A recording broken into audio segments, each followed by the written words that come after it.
Namo tassa bhagavato arahato samma sambuddhassa. The discourse today is on Metta, universal love. This is a series on the Metta Sutta, the Buddha's discourse on universal love, which really amounts to a combination of two qualities. Love can be disguising. Love can be selfish love, possessive love, sensual love. So Metta love is very different indeed. It is selfless, spiritual, pure. It has the quality of selfless loving and the quality of kindness.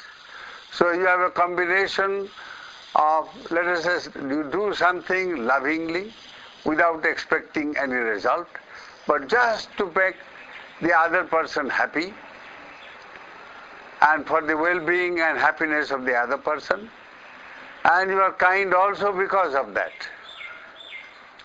So a combination of universal love, therefore, is a combination of loving kindness through action, through speech, and through a mental attitude or a philosophy of life.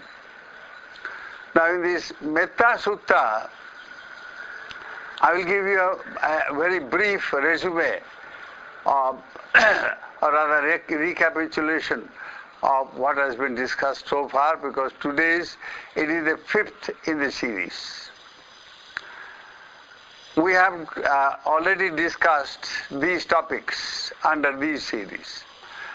First of all, the historical background, why the Buddha gave this discourse, which is not just a discourse, which is also a Paritta Sutta, a protective discourse, something that has been spiritually vitalized by the supreme power of Buddha's spirituality. And this power can be endangered, produced in the minds of all those who are seeking enlightenment. This power is inherent in every one of us, provided we develop this, we undertake the discipline required to empower the mind with this quality of universal love that can destroy every trace of hatred, every trace of meanness, every trace of hypocrisy, and all these mind-defiling qualities. So, now in this sutta, we have three distinct divisions. Metta as a sila, as virtuous conduct or guna rasi, that is a whole aggregate of virtues or qualities of virtue, and metta is a meditative practice leading to a supramental experience of samadhi, and metta as an ingredient for the cultivation of insight or intuitive wisdom, which means penetrating into the ultimate truth behind everything. There are two things in the world. All our experiences are dependent on two factors. Either we react or respond because of the appearance of an object or an experience, or because of the reality behind the appearance. So now, Metta also unfolds this wisdom which penetrates into the reality of every experience, whether it is a bodily action, or is a verbal action, speech, or it is a thought, a mental action. There is something behind every act And that something can be either very wholesome or indeed unwholesome. Now, for instance, a person, here is an officer who is very, very uppish because he is very conscious of his being very able and very upright and honest. He keeps on boasting everywhere. Well, I am not a corrupt official. I am a very, very upright official, honest official. I am doing the government's job. Now, you rub the surface of the mind of this person, all his so-called honesty or the uprightness or the competence in his particular work. Behind there may be something else. It may be a big megalomaniac ego that puts on the disguise of uprightness, the disguise of ability or competence, or the disguise of being very honest. So unless a virtue or seeming virtue is spiritualized or vitalized by a basic philosophy which says, or a basic outlook in life which says, may this act conduce to the happiness, conduce to the well-being of all in the world. We live in a world of interdependence. Nobody is entirely independent or entirely dependent.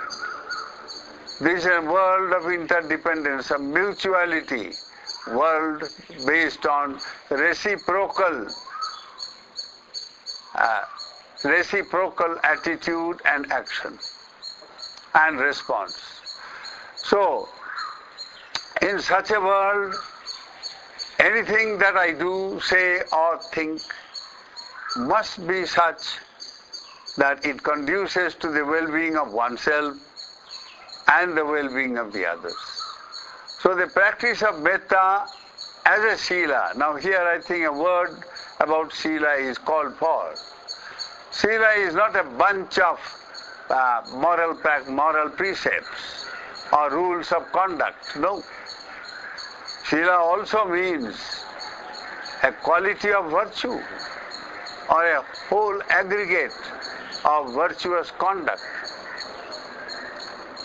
So now Metta Sutta, you find Metta Sila as a Sila Sampatti, a wealth or an asset of virtue. Now this this kind of the virtuous conduct we are thinking of, now we have already discussed a few such, about 10 such virtuous qualities during this course. And this is very much related with the historical background, which I didn't mention, I will briefly mention. Now, 500 monks go to the Buddha just before the retreat, and the rains retreat. So they go to the Buddha and seeking, Lord, we seek your blessing, so we have come. We want to go to a secluded place and put forth such effort that we become an arhat. We are released from the bonds of samsaric existence. Very good intention indeed. But whether these people were equipped with a mind that can take them to that state of freedom, spiritual freedom, nibbana, which they attain, is another matter. So the Buddha said, all right, you have come for blessing, may you be happy, and he just, he went like any other monks or other lay disciples. They go to a place, very delightful place at the foothill of the Himalayas, and they settle down under huge ancient trees. The nearby villagers, they were very pleased at their taking up the place for meditation during the Varsa. And they invite them, they build a little cottage for each one, they build a little hut and provide all kinds of things necessary for them to put forth effort, spiritual effort in right earnest, sadhana in right earnest.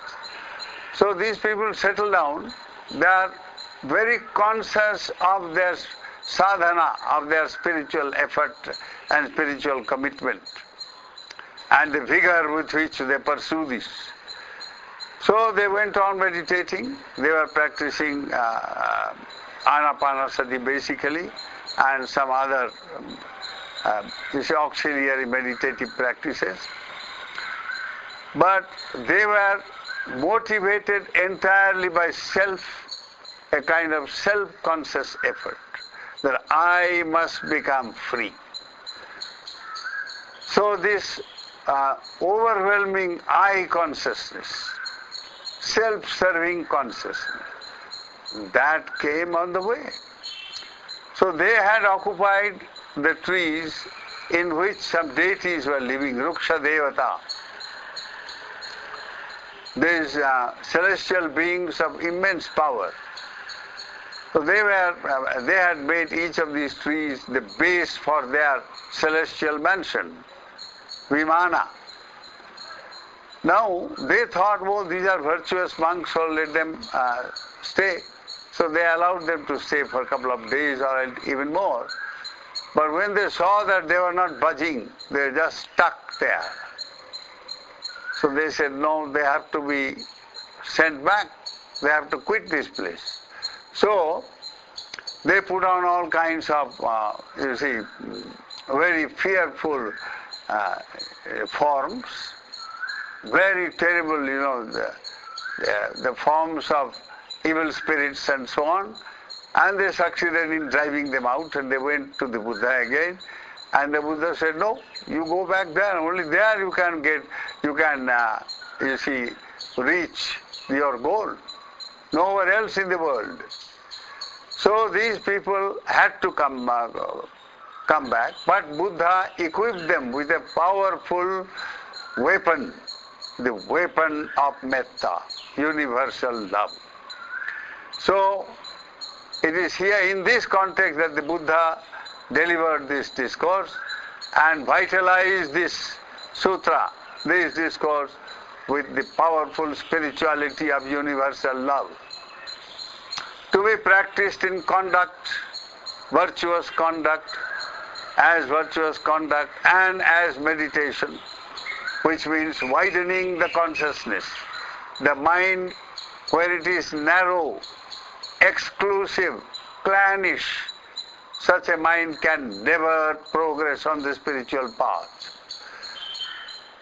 You have to cultivate a consciousness which is all-inclusive, all-embracing, not exclusive, not clannish,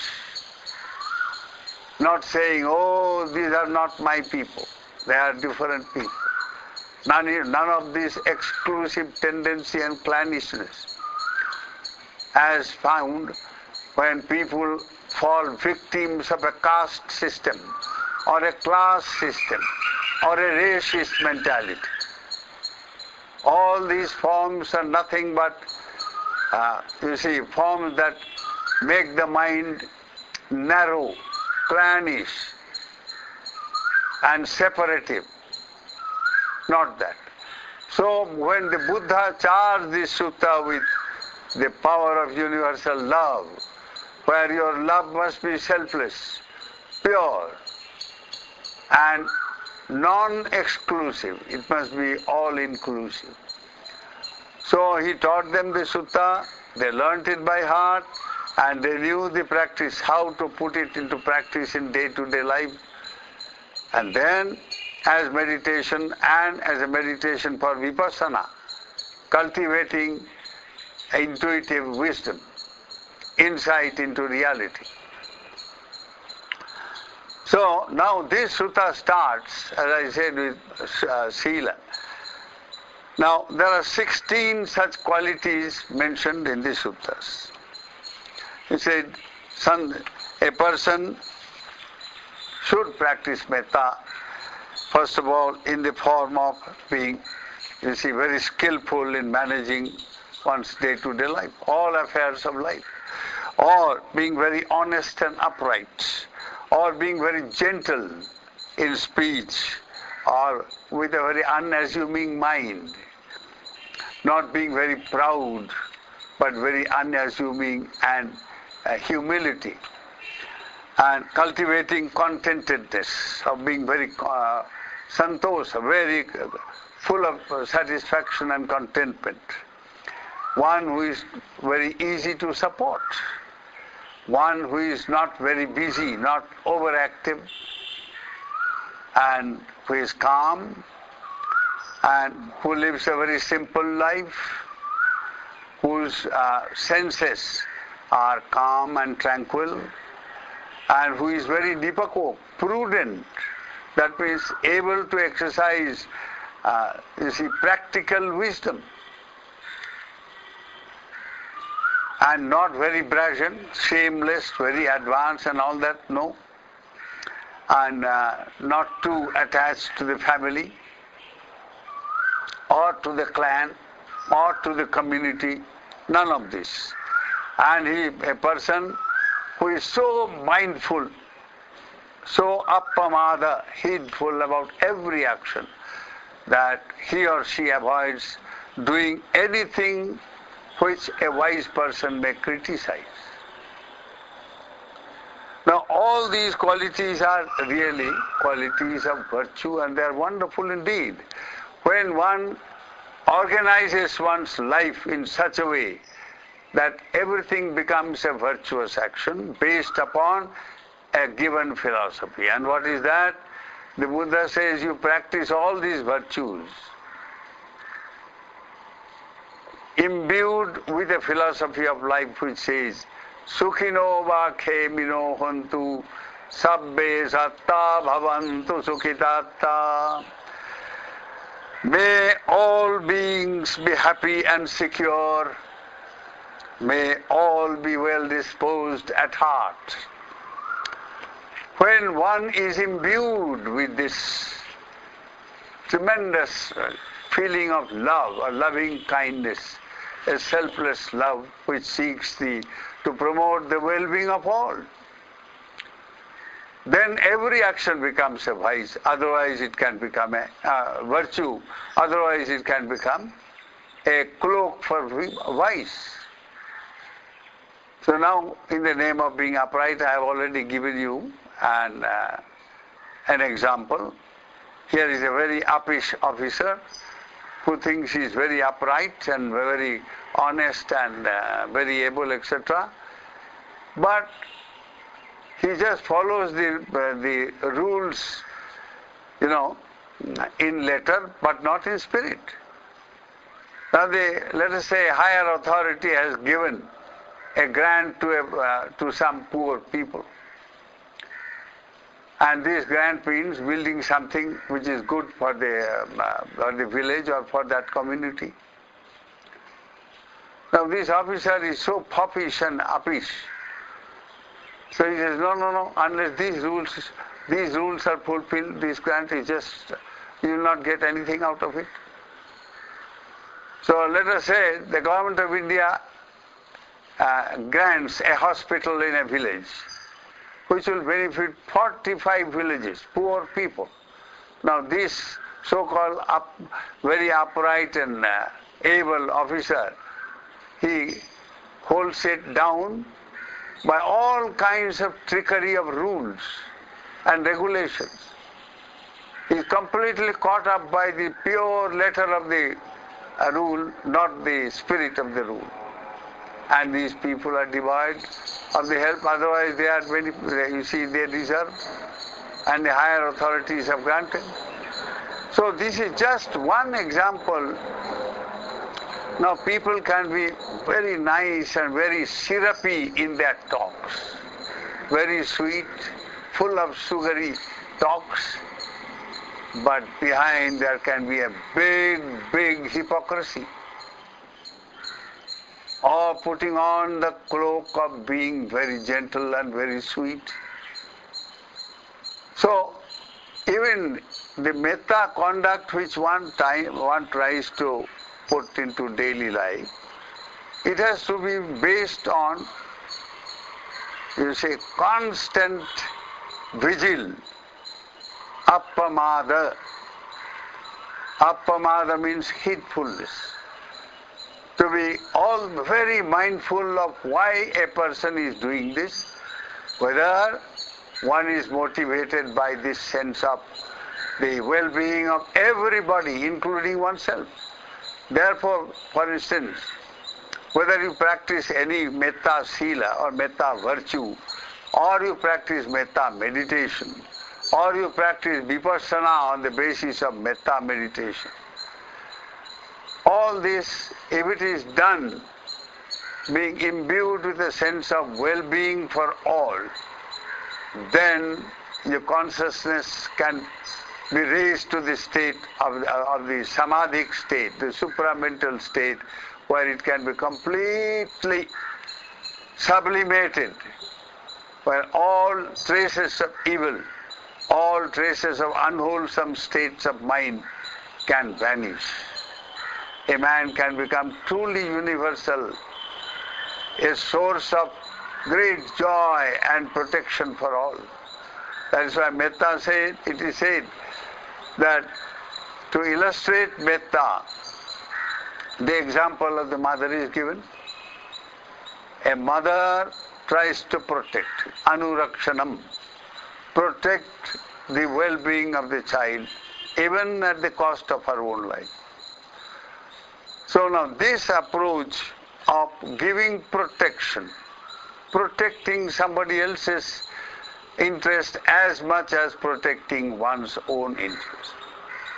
When this kind of attitude of mind is built consciously, developed with mindfulness, then metta can be a tremendous force. It can protect one from all evils, from all difficulties. It is said, a boy in Ceylon, in the Vishuddhimagga, the story is given. It's a very enlightening story. This boy is practicing metta in the form of all these panchashila, the 5 basic moral precepts. Now his brother tells him, look here, our mother is very, very sick, and the doctor, the Vaidya, has told that she must be fed with the meat of hare. So now these creatures come in they eat up all the green rice field. They do a lot of damage to the rice field. They eat up the green rice plants and so on. So the farmers put there some kind of cages for them to catch them and then throw them out somewhere else or even eat them. So this elder brother says, you go and catch one of those, bring. Probably our cages may have one of these creatures, the hares. So he went there and he saw this creature caught there, and he says, look, I am supposed to practice non-violence, ahimsa. What does it mean? I have undertaken the precept of not killing. Now, by killing this creature to save my mother, is it really a virtue?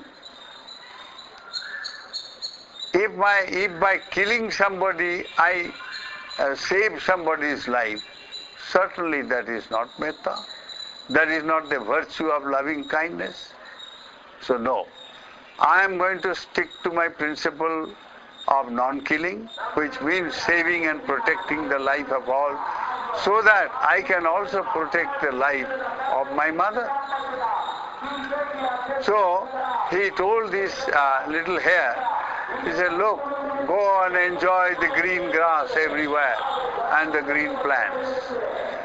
And I release you, may by the power of this protection, you see, the power of practicing this Sila, whereby I protect your life, may by the power of that my mother become well. So he releases the creature. It goes jumping here and there and eats a lot of green grass and all that. He's very happy. Now, when he goes back home, his brother says, well, have you brought any hair so that we can feed our mother with this meat? So he said, no, I didn't kill. I don't want to kill.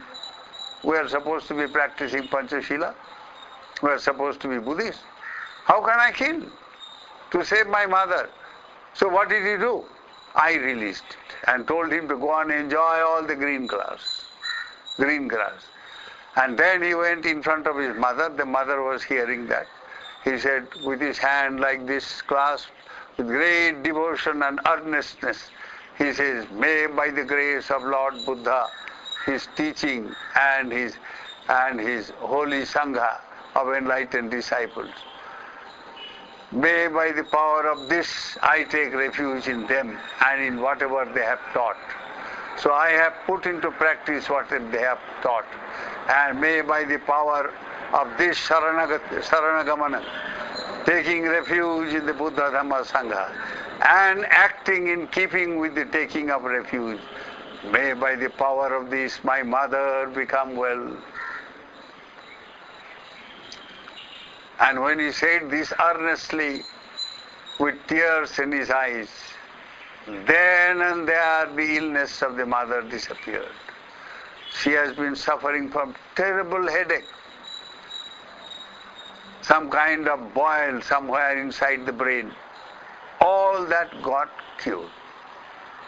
Now this is not just a story, it is a real story. It is not one of those cock and bull stories that you read in the newspaper and magazines and all that. No. It's a part of Holy Scripture. Every word of it is true and vitalized with truth.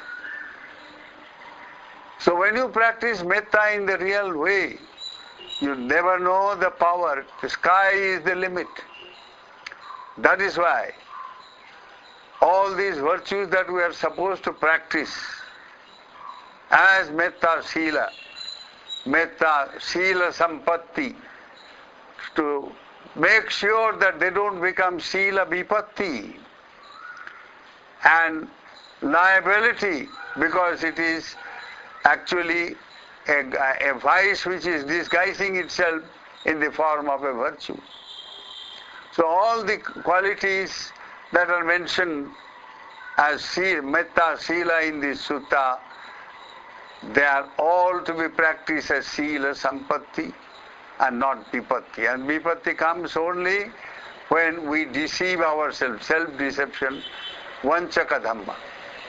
That is, we cheat ourselves by, actually it's a hypocritical act. Hypocritically we are putting forth an air of being very gentle and very nice, very sugary affectionateness, but inside us there is something else.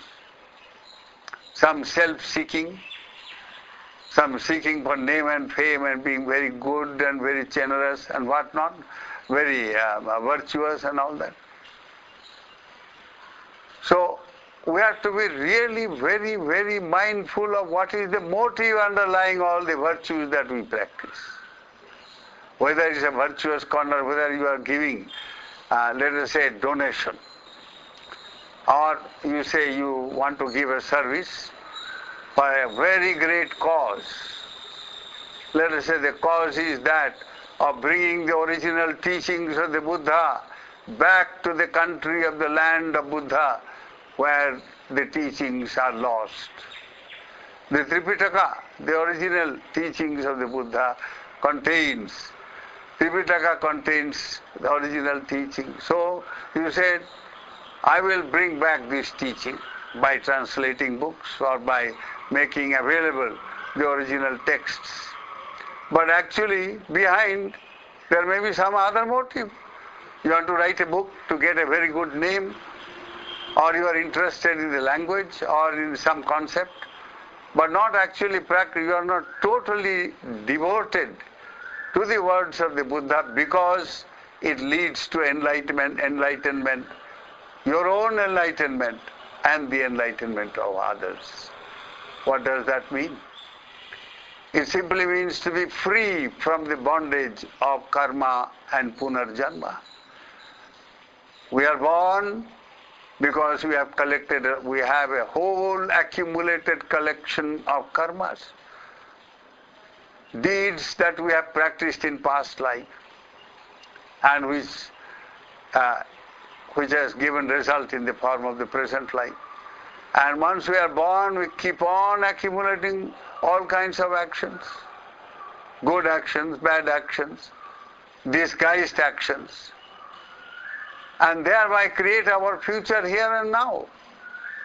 The future is already built by the actions you have committed. So if your actions are hypocritical, false, disguised, then it simply means you are creating lives ahead where you will be living in a world of disguise, in a world of falsity, where you don't hear anything about the Four Noble Truths, which opens up the reality of everything, or reality of life and the world. Only when you penetrate into the reality of life and the world around you, that you can be liberated. There is no other course. That means discipline. That means practicing metta as a discipline, as a self-imposed conduct of virtue that leads to purification of mind and thereby purification of wisdom. So today I shall leave it at this. The next discourse we shall take up how metta sila, metta as a spiritual wealth, as an asset, a virtue as an asset can lead to purification of mind. That is practice of metta in the form of a meditation. Metta meditation, which cleanses up the mind, develops the mind, makes it into a powerful entity leading to freedom from samsara. That would be the metta as meditation or metta as samadhi. That would be the next discourse. May the blessings of Lord Buddha, his Dhamma and Sangha surround your lives with wisdom, with abundant metta. May you all be happy and well.